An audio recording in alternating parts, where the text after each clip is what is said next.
This is our 4430 John Deere that we're gonna split. Pretty simple split, right down the firewall. First thing you do is take a 2x4 on each side and stick it in the pivot so that when the engine breaks free from the transmission, it doesn't tilt over and kill somebody. We got our little handy jack underneath here.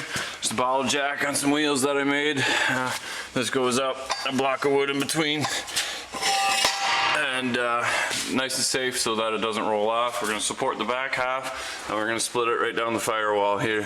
What happened is they put a gear reduction starter in there to turn it over faster to get it to start better in the winter, and you can see the shiny teeth. It came apart, destroyed the flywheel or the ring gear.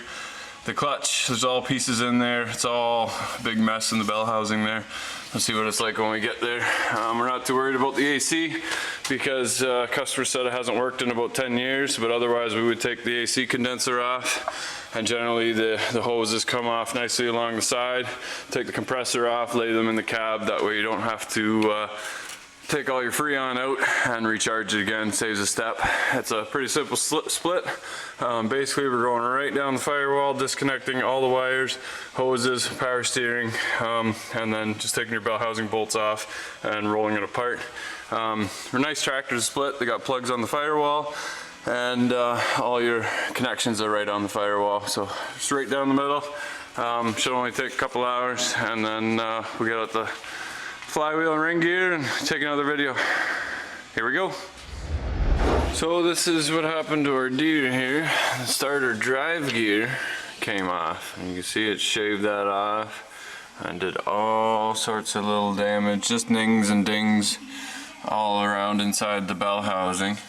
But we're gonna have to take the input shaft and housing off because it's not a seal, it's a wet clutch, and the bearing's right full of all steel, and some of that steel might have gone into the transmission itself. As for the clutch, did lots of damage to the clutch.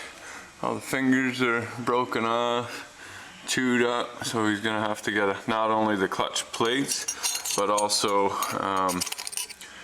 all sorts of neat little pieces. So this isn't gonna be a cheap fix. There's a tooth here laying in there, so gonna get a little more expensive, but that's what happens when your starter flies apart.